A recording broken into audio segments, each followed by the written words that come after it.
creo que sea lo más adecuado. Miren cómo está como positiva, claramente es de 2, pero ya en de 3 no está del todo positivo. Ya esa onda T, miren, hacia abajo, ¿no? Como que se va negativizando. Y es un paciente que llega caminando y además que dice que, mire, hoy en la mañana hice ejercicio.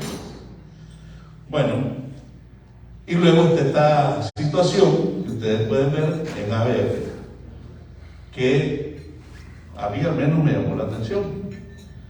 Le realizo un segundo electrocardiograma y me llama la atención. Bueno, le digo, mire, a pesar de que esto no está muy rítmico que digamos, sí hay presencia de ondas P, que están aquí señaladas, pero estos cambios que ya están aquí presentes, a mí en lo personal no me gustan. Entonces yo creo que vamos a hacer troponina. No, creo que quiero cateterismo. Yo soy cardiólogo intervencionista y ¿para qué me voy a mandar un angiotade? No, señor, usted es fumador, tiene antecedentes familiares, anda con dolor, se le sube la presión, tiene 4 patitas, una cola, el león. Bueno, puede ser gato, ¿no? Un gatito grande, como lo que usan en Dubái de mascota. Pues resulta que le fuimos a hacer el cateterismo y de entrada nos llama la atención. Lamentablemente no pude traerlas en movimiento para que ustedes puedan ver cómo desde aquí, desde el orificio, la arteria descendente anterior, que como todos ustedes saben, da más del 50% de oxígeno al músculo cardíaco, y que cuando vemos cambios en cara anterior y vean extrasístoles, corran, que esos son los que hacen taquicardia ventricular y se mueren. Entonces ya desde aquí se mira esta plaquita que empieza por acá y que va en todo ese recorrido y que aquí, justo en ese segmento, es donde más se estrechaba. Pues bueno, aquí le hicimos el cateterismo, le pusimos un stent y claramente pueden apreciar cómo estaba la arteria antes del stent y cómo queda después del stent. Este paciente ha vuelto a retomar una semana después su vida normal. Ahora está haciendo 4, 5 y hasta 6 veces, dice más de 1 hora, y siente que la vida le ha cambiado. El ecocardiograma que él mostró que se le había hecho, un ecocardiograma que nosotros hicimos posteriormente, pues no tenía remodelado, pero fíjense ustedes cómo este hombre andaba en peligro, bueno, y además que un hombre que hace ejercicio en su casa. Bueno, segundo caso. Este es un caso, y fíjense ustedes cómo también un fumador, y este caso es más dramático todavía.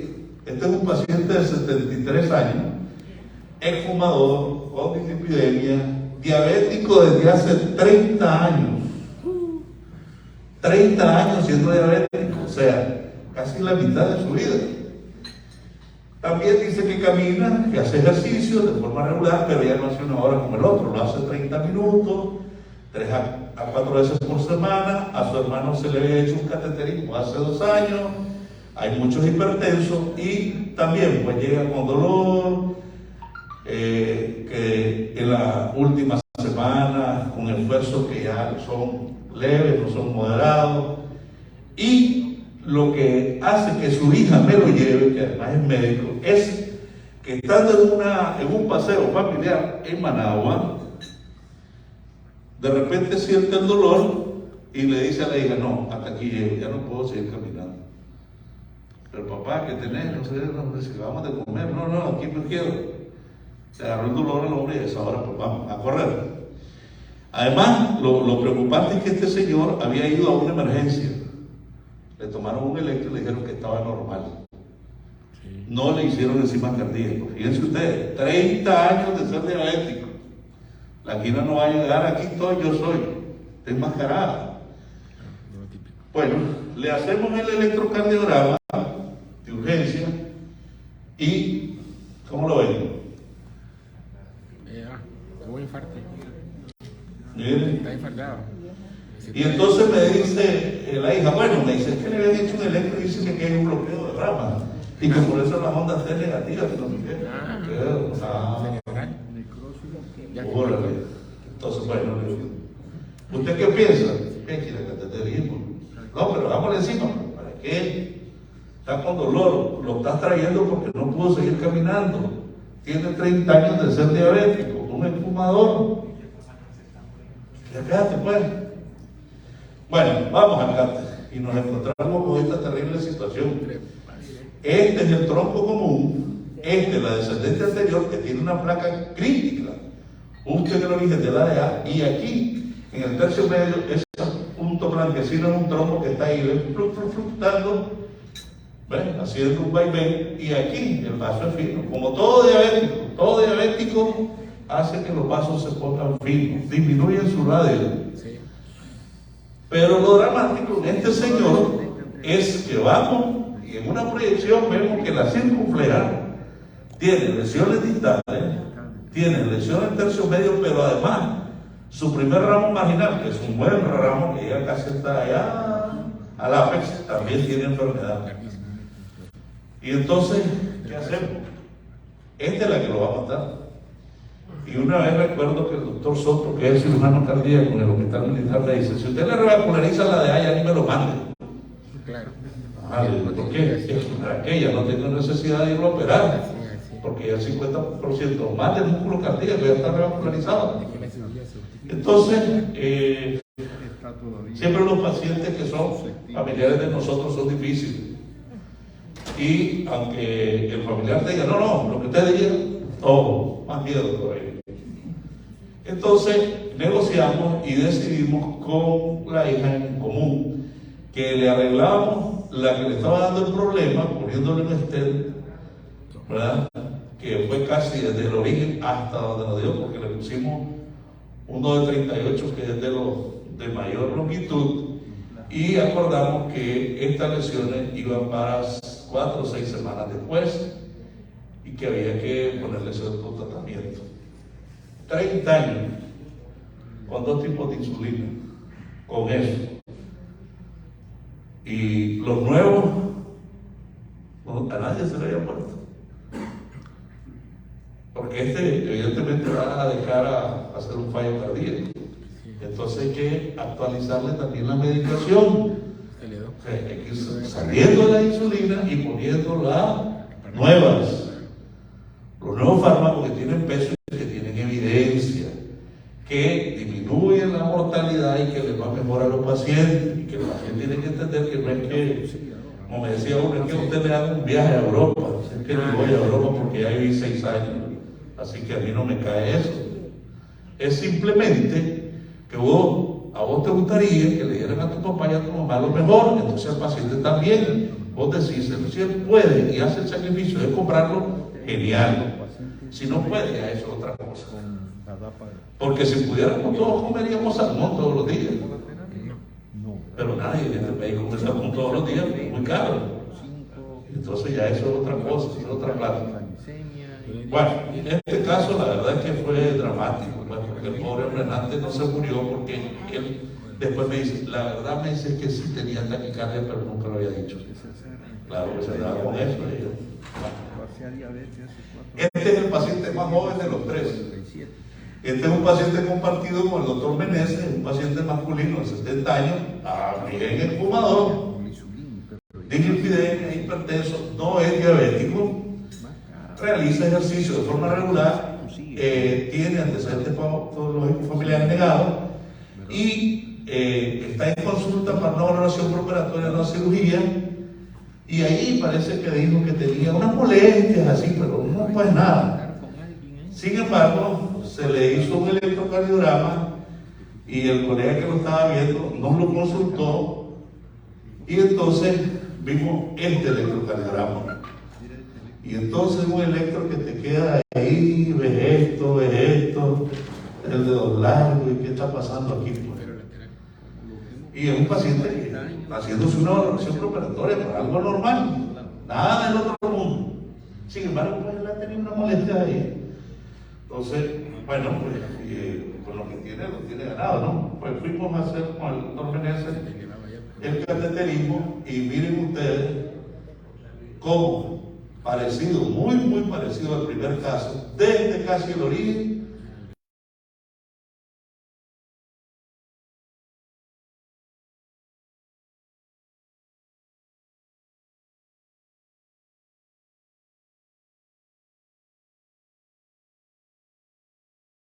fuimos, decidimos y se puso un stent, y aquí pueden ver cómo llegó y cómo salió. Y ya después de 3 meses, o un mes, si fuera algo que urge, se le hace su cirugía. Entonces, siempre me gusta recordar esta frase de un gran maestro que yo tuve, que ya está jubilado y ahora vive, como dicen, jugando el parchís y el ajedrez en los campos de España, que si uno tiene claro que es angina, me olvido de la troponina. Y si no tenés claro que es angina, es que ando buscándole. Como me dijo una vez un colega, mira, tengo 10 días de noche entubado, va mal, está con doble amina. Y fíjate que tiene unas troponinas ahí que se están moviendo. Y 10 días de estar entubado. ¿Cómo tiene la PCR en la prueba? ¿Cómo están los blancos? Como 30.000. Hombre, por Dios. Y entonces es importante que se lleven este mensaje. ¿Cuántas cosas nos pueden subir las troponinas? De causas cardiológicas y de causas no cardiológicas. Y aquí yo agregaría los fenómenos que se generan a nivel del miocardio post-COVID. Esas miocarditis post-COVID, que hay que tomarlas en cuenta siempre y que no deben de olvidarse. Hemos acuñado esta frase porque a veces a todos nos pasa, como dicen, al mejor mono se le cae el zapote.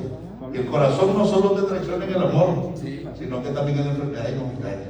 Así que este es mi hospital, muchas gracias y espero haber sido de palabra.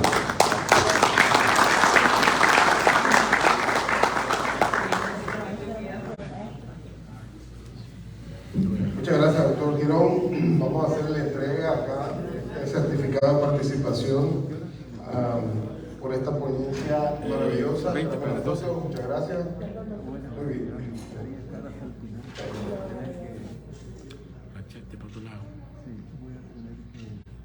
Excelente. Gracias. Yo tenía ahí, aquí.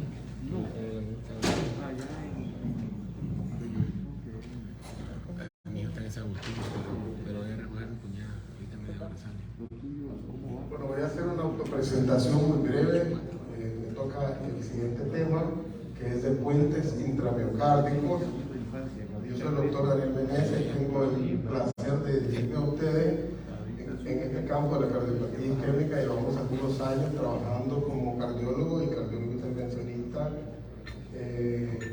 Pues realmente creo que conozco bastante bien las coronarias de los nicaragüenses, porque nos ha tocado hacer un volumen de casos en la sala hemodinámica bastante significativo, ¿no?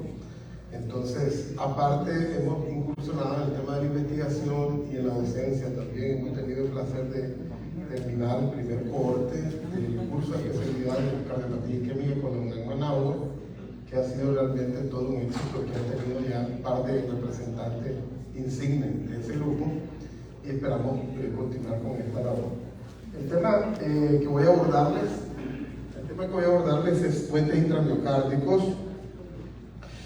Es un tema que es vigente porque los puentes intramiocárdicos se han vuelto muy populares gracias al hecho de que disponemos de estudios de imagen que nos permiten ahora llegar al diagnóstico de esto de una manera más fácil.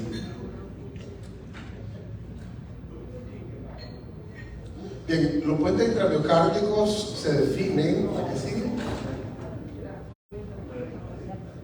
Tenemos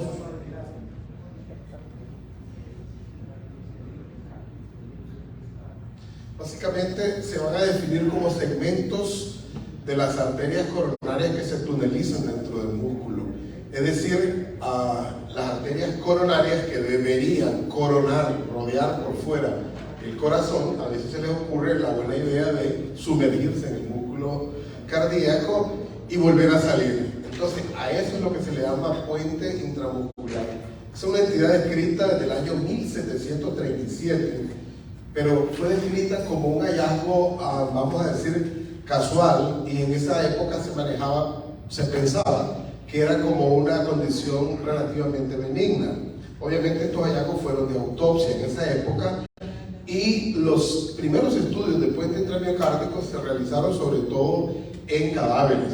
Entonces había muy poca correlación con la historia clínica del paciente y por lo tanto se conocía muy poco de la fisiopatología, de las de los aspectos clínicos, así como también de las repercusiones que este puente intramiocárdico podría tener. Al momento de que se comienza a desarrollar el cateterismo cardíaco de una manera exponencial, en angiografía se comienza a observar también los puentes intramiocárdicos, y ya con el advenimiento de otras modalidades de imagen, sobre todo la tomografía, también comienza a ser más frecuente la detección de esta condición. Vamos a ver si funciona esto. Ahora se va a pegar.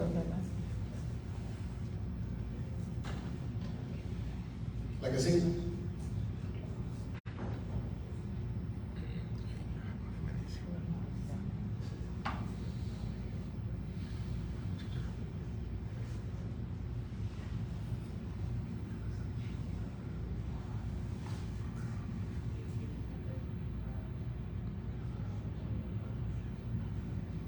Tenemos un puente.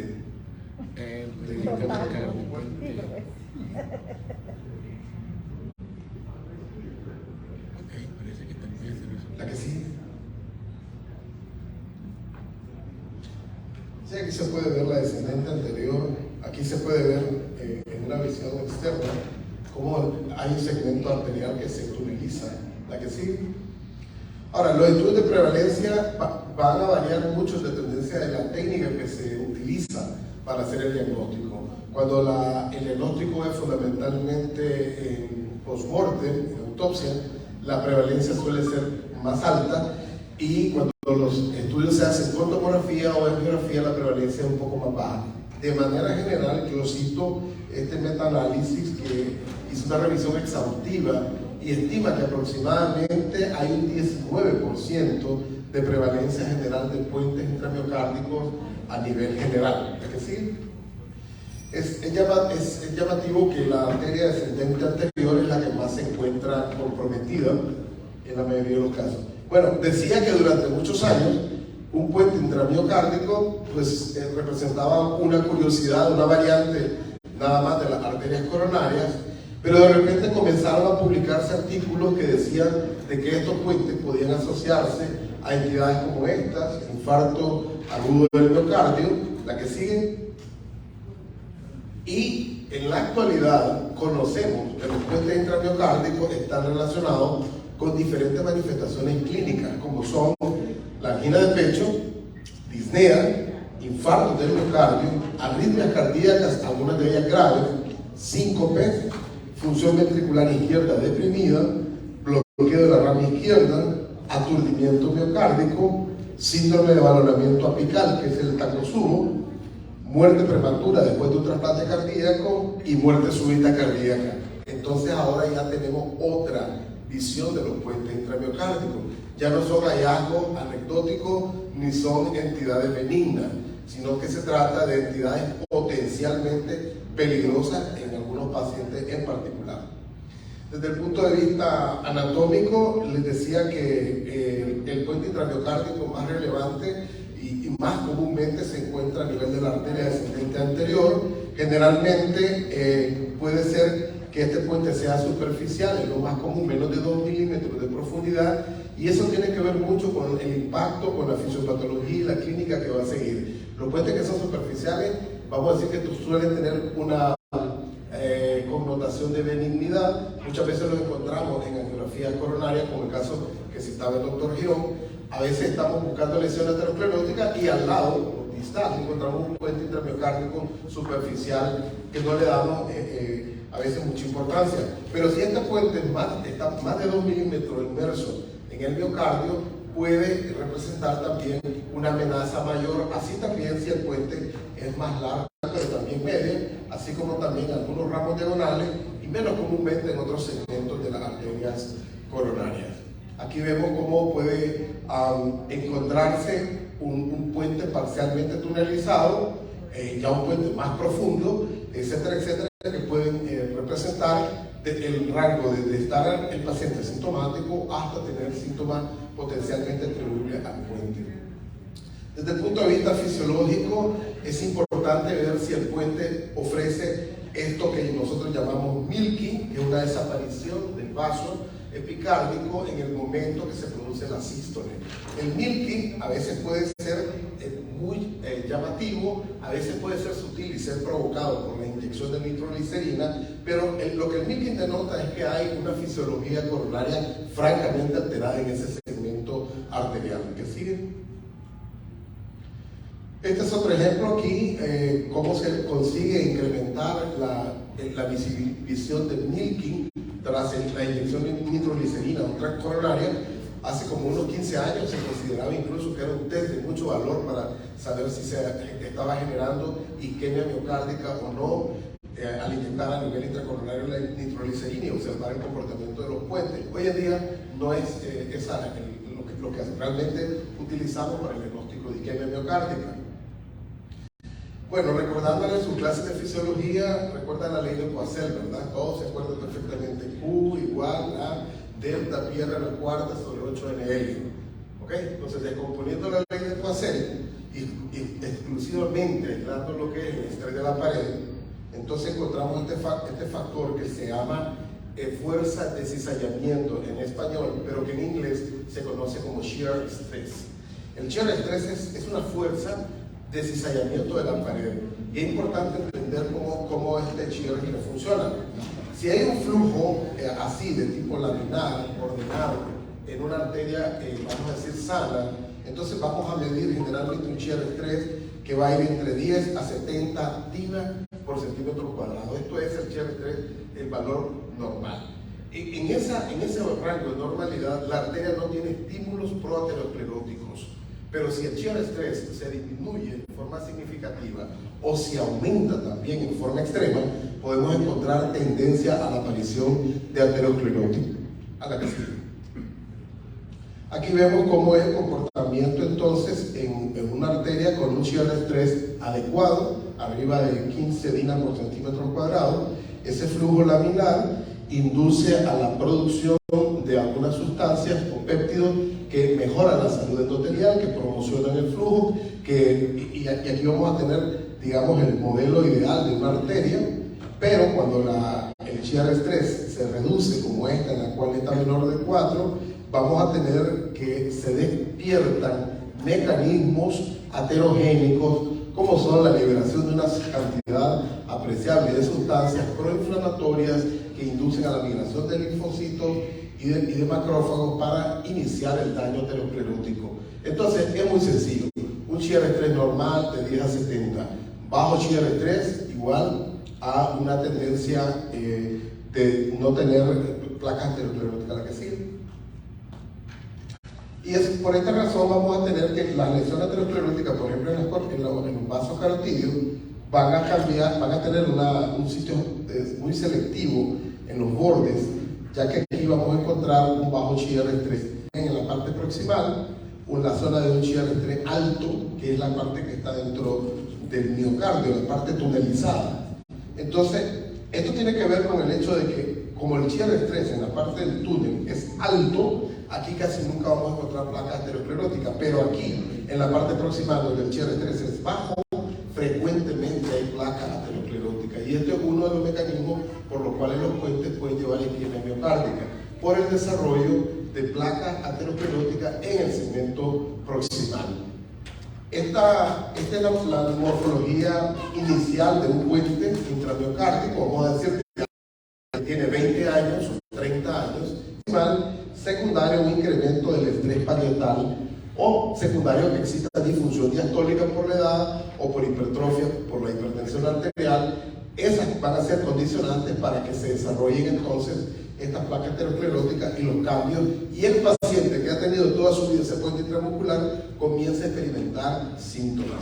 Porque muchos pacientes nos dicen, pero si es congénito, ¿por qué hasta ahora que tengo 70 años me comienza a dar angina? Bueno, porque usted a los 70 años ya tiene una gran disfunción diastólica, de hipertrofia por la hipertensión arterial que tiene, y ese estrés que está generándose alrededor del puente es lo que viene a cambiar el funcionamiento de esta estructura. ¿A qué sigue? Y esto es el comportamiento del puente en relación al flujo coronario, por ejemplo, en taquicardia. En forma normal, deberíamos encontrar nosotros un incremento del flujo, pero cuando hay un puente intramuscular, no se incrementa el flujo de manera proporcional. Eso, en síntesis, el paciente camina, hace ejercicio, y en vez de tener una activación de su reserva coronaria, lo que tiene es una restricción del flujo sanguíneo coronario producido por el puente y aparecen los síntomas de angina o de arritmia cardíaca. ¿La que sigue? Estas son variables de medición intracoronaria. El Doppler es una de las medidas que se ocupan para hacer el diagnóstico. ¿La que sigue? También se usa la difusión de adenosina y dobutamina para producir un comportamiento hemodinámico específico en el puente. Estas son mediciones intracoronarias. ¿La que sigue? Y bien, esta clasificación de Schwartz sirve para guiar un poco la terapia. El caso del hallazgo incidental del puente, como el paciente que se hace un cateterismo porque a lo mejor tiene enfermedad aterosclerótica o tiene otra condición y se encuentra un puente en ese paciente y no hay signos de isquemia objetiva, no se debe tratar, como son los puentes, la mayoría de los superficiales.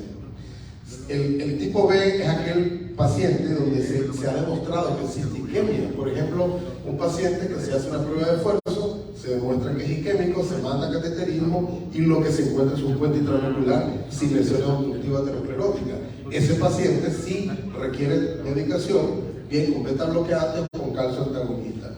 Y por último son los pacientes del tipo C de Schwartz, en los cuales van a tener la hemodinámica alterada utilizando metodología de estudio intracoronario, de fisiología intracoronaria. Estos también requieren tratamiento y ocasionalmente van a requerir revascularización. Entonces, inicialmente el diagnóstico era por autopsia, ahora hay todas estas opciones. Hay geografía cuantitativa, ultrasonido intravascular, Doppler, las mediciones intracoronarias como FFR, la tomografía, que es el método más útil en la actualidad y el más fiable para describir con precisión anatómica la profundidad, la longitud y la ubicación de los puentes intramiocárdicos. Pero también tenemos el ecoestrés, ¿la que sí?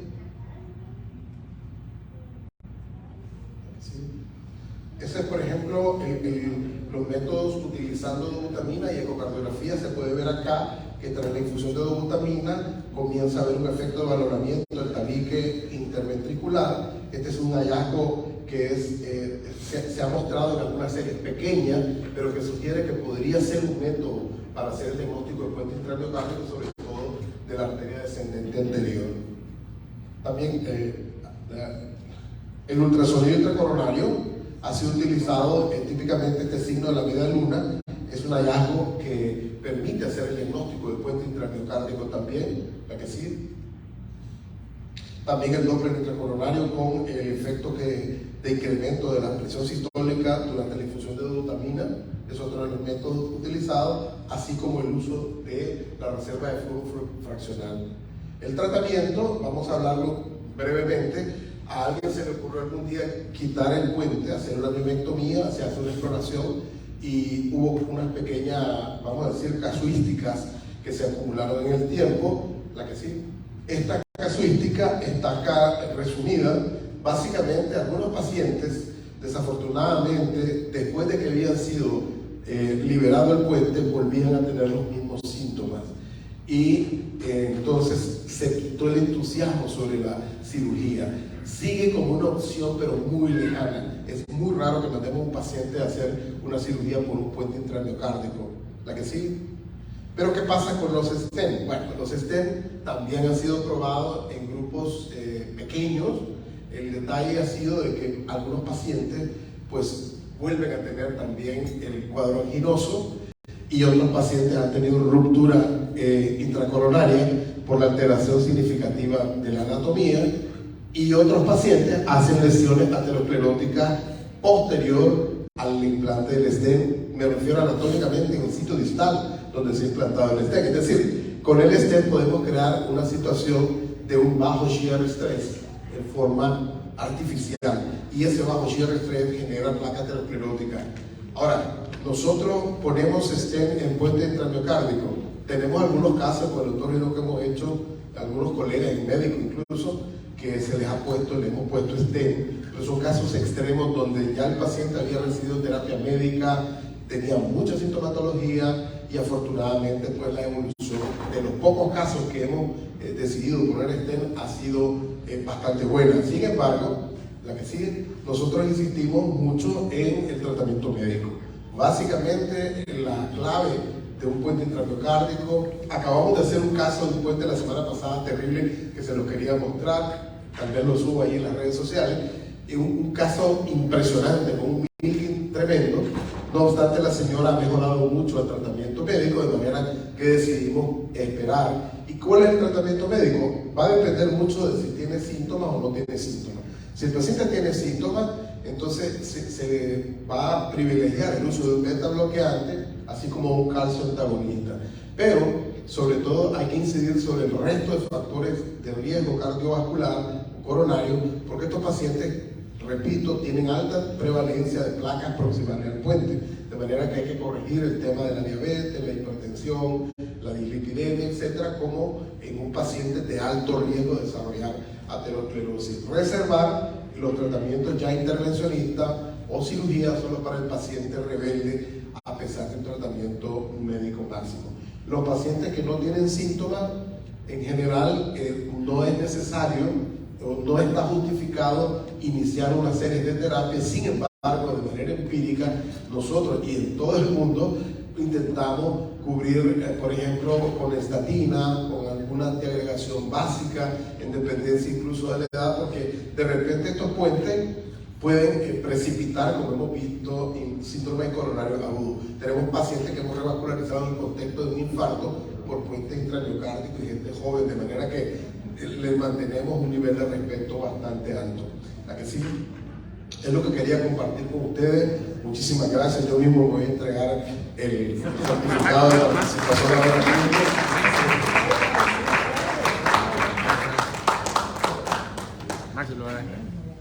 Buenos días, mi nombre es Max Sánchez. Para los que no me conocen, soy miembro activo de la Junta Directiva actual y hoy me corresponde entregarle el certificado al doctor Meneses.